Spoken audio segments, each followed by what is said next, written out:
जोड़ दिया कि उन्होंने राम ने सृष्टि रची। नहीं, राम का उल्टा नाम जप जप के उन्होंने ब्रह्म ऋषि जी का। देखिए जो हजारों साल पहले उनकी रामायण लिख रहे हैं, क्या उनका नाम जपेंगे और फिर वो भी उल्टा? ऐसा संभव? ठीक है। तो यहाँ देखिए क्या वो साकार रूप में आए, और जैसे भी साकार रूप में आए तो उन्होंने 3 प्रथाएं यहाँ बना दी। 3 प्रथाएं कौन सी? नंबर 1, सूरज बिना माँ और बिना बाप के बच्चे का तैयार हो जाना। गौतम जी इधर से इनको 4 खान बोलेंगे हम। 4 खान बोलेंगे। खान नहीं है, ये प्रथाएं हैं, जनन प्रथाएं हैं। किस किस तरीके से यहाँ सृष्टि की उत्पत्ति, क्या क्या चीज पैदा हुई है। 4 खान कौन सी है वो मुझे बताती है। खान एक अलग चीज है, उसके बारे में चर्चा करते हैं। ठीक है, तो ये खान नहीं है, ये है जनन प्रथा। जन्म लेने की प्रथाएं कौन सी है? ठीक है, तो ये प्रथाएं क्या है? स्वेदक बिना माँ और बिना बाप के बच्चे पैदा करना। क्या मानते हैं कि बिना माँ और बिना बाप के बच्चा पैदा होता है? नहीं मानते। करके दिखा दे आज। पहले होता था। नहीं करके दिखाया। नहीं पहले को छोड़िए, आज की बात करो। दिखाएं? हाँ दिखाओ। आपके सिर में जूं होती है, वो कहाँ से होती है? क्या उसको जोड़ा ले जाते हैं? जोड़ा जाते हैं उसको, कहते हैं जूं के शादी शुद्धि करके लाते हैं। जूं ना कहाँ से होते हैं? वो तो शरीर के उससे होती है ना। इससे कुछ जीव जंतु ऑटोमेटिक हो होते जाते हैं हैं मिट्टी में। बस वही है। तो कोई बिना माँ और बिना बाप के होते हैं ना। भाप और पसीने से जीव का उत्पन्न होना, बिना माँ बाप के जीव का पैदा हो जाना, ये पहली प्रथा उन्होंने क्या की। उत्पन्न पैदा कोई बोलते हैं, वही मैं पैदा हो रहा हूँ। तो यही प्रथा है स्वेदज। कौन सी प्रथा है ये? स्वेदज। दूसरी प्रथा अंकुर। अंकुर से जैसे कमल बनाया, ऐसे ही 21 लाख योनियां अंकुर की आई है, जिसमें मक्की हो गई, गेहूं हो गया, आम हो गया, पीपल हो गया, फल हो गया, जो भी चीज पेड़ रूप में है वो सारी अंकुर में है। ठीक है, 21 लाख योनियां ये होगी, 21 लाख ये होगी, और 21 लाख अंडे देने वाली चीजें होगी, जो उड़ने वाली भी हैं, जो नीचे फिरने वाली भी हैं। 21 लाख योनियां ये होती है, तो 63 होगी। अब 63 लाख योनियां यहाँ आके भी बना चुके हैं, लेकिन ये जो बची है, चौथी जो प्रथा बची है, वो अभी नहीं बनी है। तो यहाँ उन्होंने कहा कि पैसे प्रथा जनन की 4 कड़ी तैयार है। अंकुर अंडज स्वेदज जेरज धन्य तुम करता है। उस परम पिता परमात्मा ने 4 तरीके से सृष्टि को उत्पन्न होने का तरीका दिया। तो देखिए सबसे पहले उन्होंने क्या किया, यहाँ एक चीज पैदा की। ये जो निशान आप देख रहे हैं ये क्या है? सबसे पहले जो उन्होंने किया ये है कि यूनिसेलुलर एक कोशिकीय जीव, तो जिसका नाम है प्रोटोजोआ। पढ़े लिखे लोगों को पता है प्रोटोजोआ। अब प्रोटोजोआ क्या होता है? आप उसको चाकू से काटिए, उसके 2 हिस्से हो जाएंगे, वो मरेगा नहीं। 2 हिस्से जो हो गए उनको फिर काटिए, उनके 4 बन जाएंगे, मरेगा नहीं। 4 के 8 करिए, 8 के 16, 16 से 32, 32 से 64, वो मल्टीप्लाई तो होता रहेगा, लेकिन वो कभी भी मरता नहीं है। इसीलिए उन्होंने अपना एक चीज आपके अंदर डाल दी है। वो चीज आपके अंदर है। क्या है वो आपके अंदर? वो है आत्मा, जो कभी ना जलाई से जलती है, ना पानी में डुबाई से डूबती है, ना तलवार की कांटे से कटती है। उन्होंने अपना ही रूप, एक चीज अपनी शक्ति उन्होंने आपके अंदर ये डाल दी है कि जब इंसान इसको समझना शुरू करेगा तब परमात्मा से बात करना भी शुरू हो जाएगा। लेकिन जब तक इसको नहीं समझेगा तो वो क्या रहेगा? खाली इंसान। अब इंसान का भी अगर हम बात करें, मैं कहूँ तो इशारा क्या है ना मेरा, ये संकेत है इंसान, यानी कि इन्हीं की शान है। शान का मतलब क्या है? रूप, स्वरूप, इन्हीं का स्वरूप, यानी कि इन्हीं का स्वरूप आगे बनने जा रहा है। तो आगे जैसे उन्होंने क्या किया कि 5 तत्व मिलाए बन चुके हैं, वैसे भूमि, वैसे गगन, वैसे वायु, ऐसे अग्नि, वैसे ये। और जब ये 5 तत्व आपस में मिलाए कि जैसे दिव्य शक्ति ने कि 5 तत्व का आविष्कार है, 5 तत्व मिले आपस में तो इनसा पुतला हुआ तैयार। तो यहाँ एक पुतला तैयार हो जाता है, और यही 5 तत्व हम सब में हैं।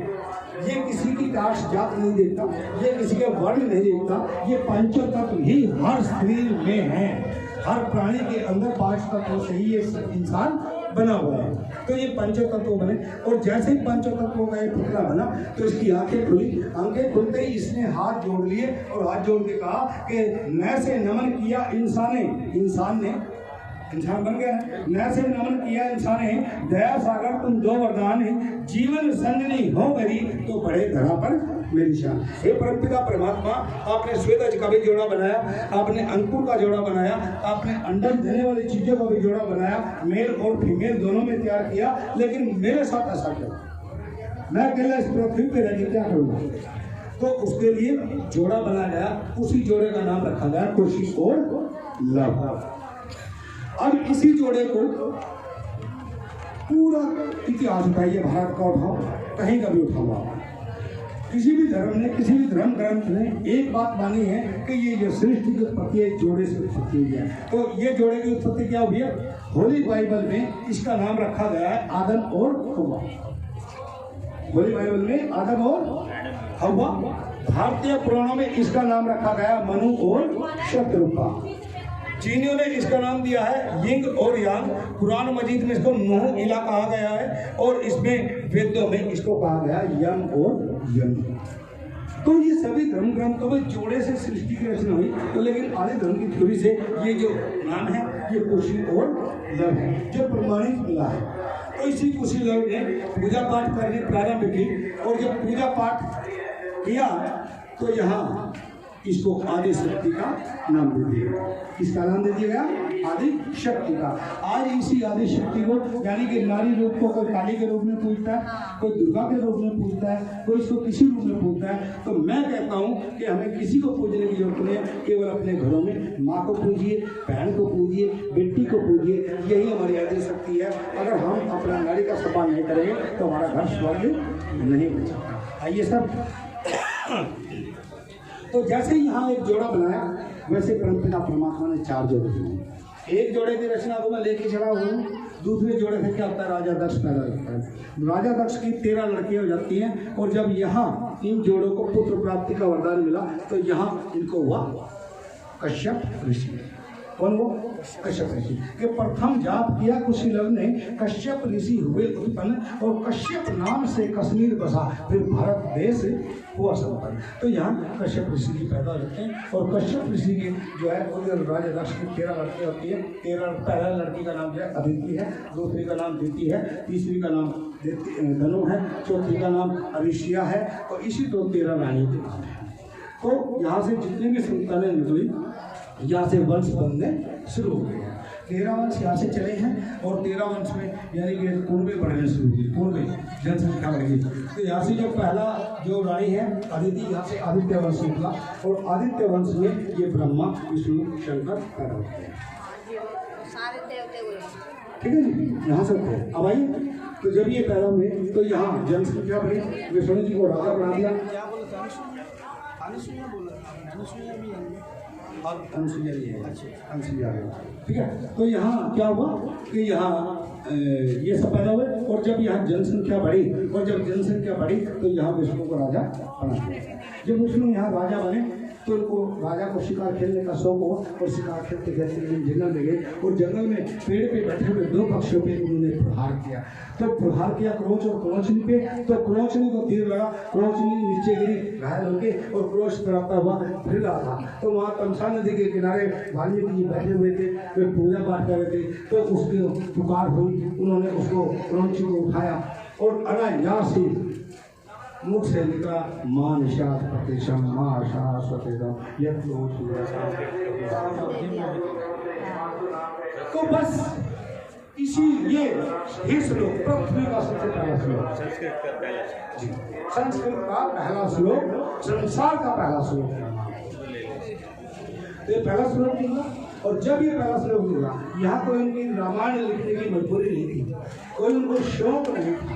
बस उन्होंने कहा कि हे विष्णु, जिस प्रकार आपके तीर लगने से ये क्रोची घायल हो गई है, और ये क्रोच अपनी पत्नी के वियोग में तड़पता फिर रहा है, जा तू भी त्रेता युग में ऐसे ही अपनी पत्नी के वियोग में तड़पता। बस इसी बात को सत्य करने के लिए रामायण की रचना करनी पड़ी।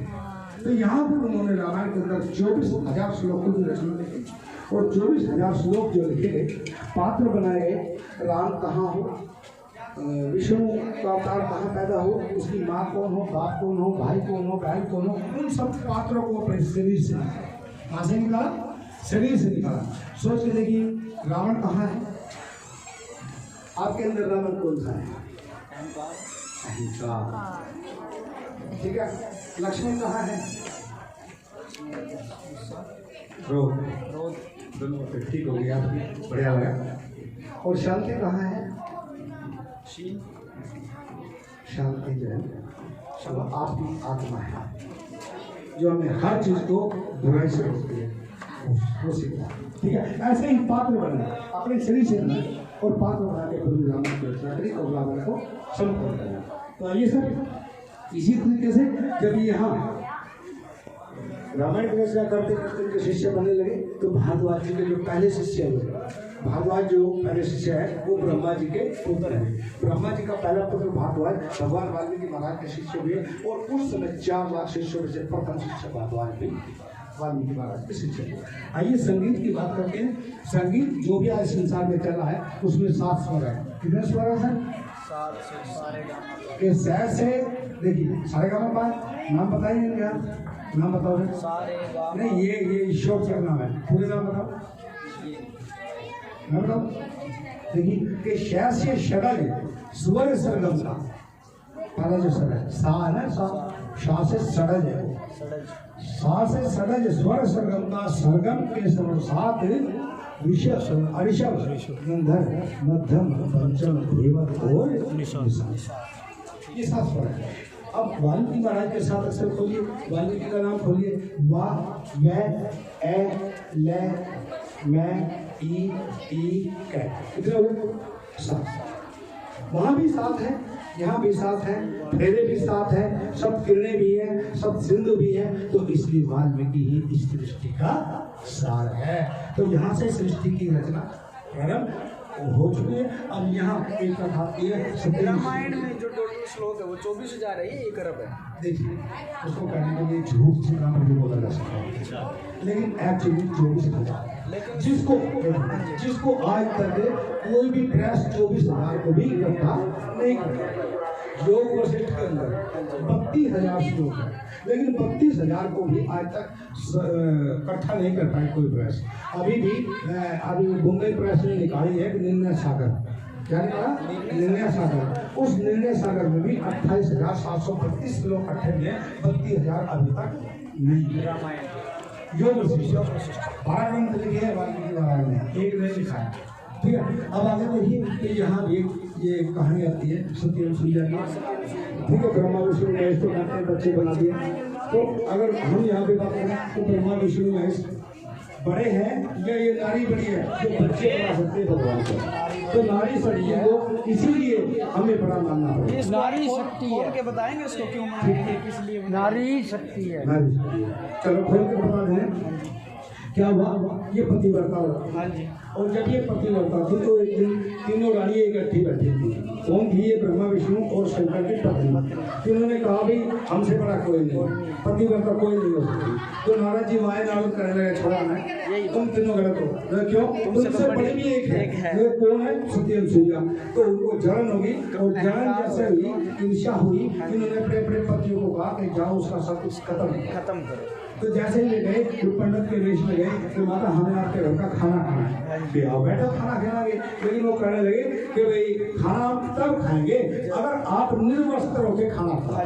लेकिन वो कहते हैं कि मैं निर्वस्त्र नहीं हो सकती, क्योंकि निर्वस्त्र में 2 के सामने हो सकती हूँ, एक अपने पुत्र के सामने और दूसरा अपने पति के सामने। ना आप मेरे पति हैं ना मेरे पुत्र हैं, तो मैं कैसे कहूँ? फिर श्राप देंगे, श्राप से तो इन्होंने फिर भी कहा चलो बैठिए। तो इन्होंने पानी उठाया और पानी उठा के इसने फिर योग शक्ति के द्वारा उनको छिड़का, तो तीनों को बच्चे बना दिए और कपड़े उतार के नंगी होके उसने इनको दूध पिलाया। तो यहाँ मैं कहना चाहूँगा कि नारी बड़ी है, नर बड़ा नहीं है, क्योंकि नारी से ही भगवान भी पैदा हुआ, इसीलिए हमें नारी का सम्मान बार बार करना पड़ता है। आइए सर, इसके बाद एक और कथा में लेके चलता हूँ। सती वृंदा की कथा आपने सुनी होगी, जालंधर की पत्नी थी सती वृंदा। तो जालंधर की पत्नी का भी सब बहुत बड़ा फाइट था, बहुत बड़ा था, और उससे बड़े पतिव्रता नहीं किए। तो क्या हुआ, इसको एक वरदान था कि जब तक इसका सत्य जीवित रहेगा इसके पति को कोई नहीं। फिर ये वैसे कैसे बनाए आपने वो नहीं बताया, एजिटेट जो पहले ऐसे नहीं जाते जाते ना वहाँ 2 लाइन तो रहेगी थी। ये तुलसी ठीक है। तो यहाँ सती वृंदा का जब केस आता है तो सती वृंदा जो है वो जालंधर की पत्नी होती है और जालंधर जो है वो समुद्र का बेटा होता है और लक्ष्मी भी समुद्र की होती है। तो विष्णु जी ने लक्ष्मी के साथ शादी करी और शादी करके तो जालंधर के इसकी दुश्मनी है। तो दुश्मनी है तो इसने कहा कि जालंधर को मारना है, तो इन्होंने इसका रूप जालंधर का रूप बना के इसका सब को खत्म कर दिया और जब सब खत्म हुआ जालंधर को मार दिया तो इसने फिर श्राप दिया और विष्णु को पत्थर का बना दिया। जब विष्णु पत्थर का बना तो जहाँ वो लक्ष्मी आई, लक्ष्मी की प्रार्थना पे इसको विष्णु को फिर उसने जिंदा किया और जिंदा करने के बाद तन में आग लगा दी। जब तन में आग लगी राख बनी और राख बनने के बाद कहते तुलसी का पौधा वहां से निकला। उसी तुलसी के पौधे के पास विष्णु ने एक पत्थर रखा जिसका नाम रखा गया सालग राम। क्या रखा गया? सालग राम। और सालग राम का विवाह, तुलसी का विवाह जो है वो सालग राम से आज भी किया जाता है। इसी तुलसी के पत्ते को डाल के चरणामृत बना के कथा में पेश किया जाता है। जो तुलसी का पत्ता नहीं डालता कहते हैं वो कथा संपूर्ण नहीं होती।